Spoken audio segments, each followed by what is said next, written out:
కూర్చోండి కూర్చోండి.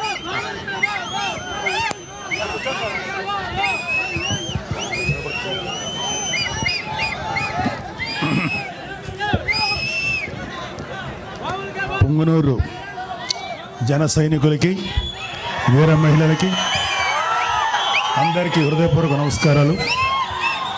ముఖ్యంగా ఈ వేదికను అలంకరించి ఈ ప్రోగ్రాం నిర్వహిస్తున్నటువంటి వేణుగోపాల్ రెడ్డి గారికి, మన తిరుపతి ఎమ్మెల్యే ఆరణి శ్రీనివాసులు గారికి, నా స్నేహితుడు అజయ్ గారికి, డాక్టర్ హరిప్రసాద్కి, కిరణ్ రాయల్కి,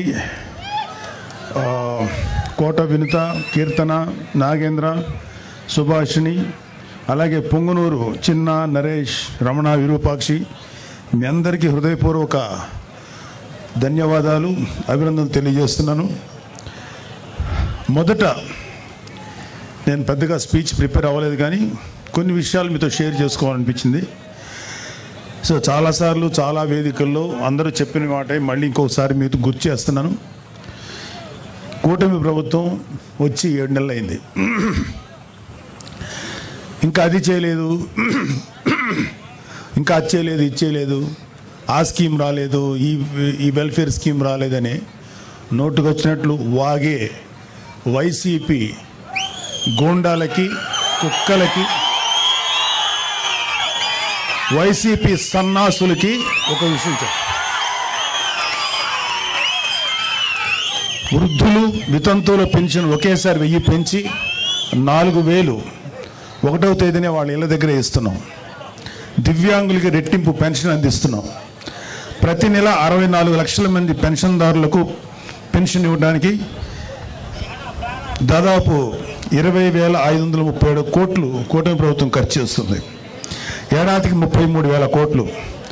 5 ఏళ్లలో 1.60 lakh crores పెన్షన్స్ కోసం ఖర్చు చేస్తుంది. ఇది దేశంలోనే ఒక పెద్ద రికార్డు. గత జగన్ ప్రభుత్వం మొదటి 4 నెలల్లో పెన్షన్ 250 రూపాయలు పెంచడం తప్ప మరి ఏ ఇతర నవరత్న హామీలను కూడా అమలు చేయలేదు. గుర్తుపెట్టుకోండి. రాజధాని అమరావతికి 15,000 కోట్లు, పోలవరానికి 12,000 కోట్లు కేంద్రం నుంచి నిధులు సంపాదించుకున్నాం. దీపం పథకం ద్వారా 80 లక్షల మంది లబ్ధిదారులకి ఏడాదికి 3 వంట గ్యాస్ సిలిండర్లు అందిస్తున్నాం. రాష్ట్ర వ్యాప్తంగా గుంటలు పడ్డ రోడ్లు 361 కోట్లతో మరామతులు ప్రారంభించాం. డోలీ రహిత మన్యం కార్యక్రమంలో భాగంగా గిరిజన గ్రామాలకు రోడ్ల సదుపాయం కల్పిస్తున్నారు. గిరిజన ప్రాంతాల్లో అత్యవసర వైద్యం కోసం ఫీడర్ అంబులెన్స్లు ఏర్పాటు చేశారు. మెగా డిఎస్సి ద్వారా యువతకి 16,347 ఉపాధ్యాయ నియామకాలు, 6,100 పోలీసు ఉద్యోగాల నియామకాలకి చర్యలు చేపట్టారు. ఉచిత ఇసుక సరఫరా వల్ల పేదల మీద ఆర్థిక భారం పడకుండా చూశారు. చెత్త పన్ను, ల్యాండ్ టైటిలింగ్ యాక్ట్ రద్దు చేశారు.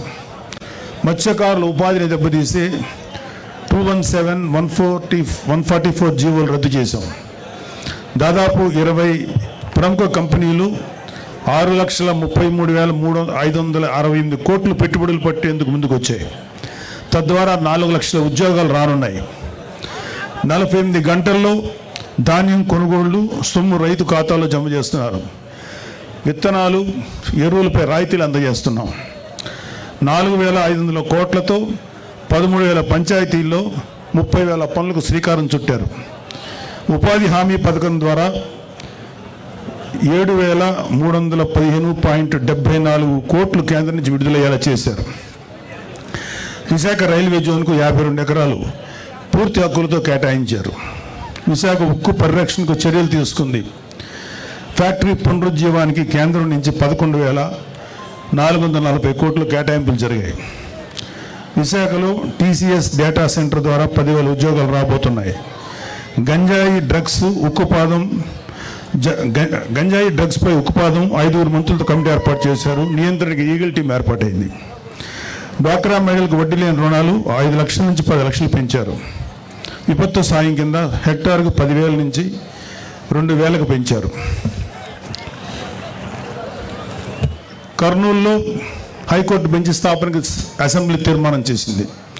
కర్నూలు జిల్లా ఓరవకల్లు, కడప జిల్లా కొప్పర్తి పారిశ్రామిక వాడల్లో 25,000 కోట్ల పెట్టుబడులు, 75,000 మందికి ఉపాధి కల్పనకు కేంద్రం నుంచి సాధించాం. తక్కువ ధరకే నాణ్యమైన మద్యం సరఫరా చేస్తున్నారు. గీత కార్మికులకు 10% మద్యం షాపులు కేటాయించారు. చేనేత కార్మికులకు జీఎస్టీ రీఎంబర్స్మెంట్ అమలు చేశారు. స్వర్ణకారులకి మాజీ సైనికులకి సంక్షేమానికి ప్రత్యేక కార్పొరేషన్లు ఏర్పాటు చేశారు. 60 ఏళ్లు దాటిన వారికి ఏపీఎస్ఆర్టీసీలు బస్సుల్లో 25% రాయితీ ఇచ్చారు. దేవాలయాల్లో ధూపదీప నైవేద్యాలకు 5,000 నుంచి 10,000కు పెంపు చేశారు. అర్చకుల వేతనం 10,000 నుంచి 15,000కు పెంచారు.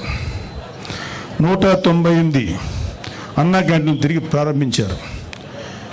హై స్కూళ్ళల్లో కూడా విద్యార్థులకి డొక్కా సీతమ్మ పథకం కింద మధ్యాహ్న భోజన పథకాన్ని అమలు చేస్తున్నారు.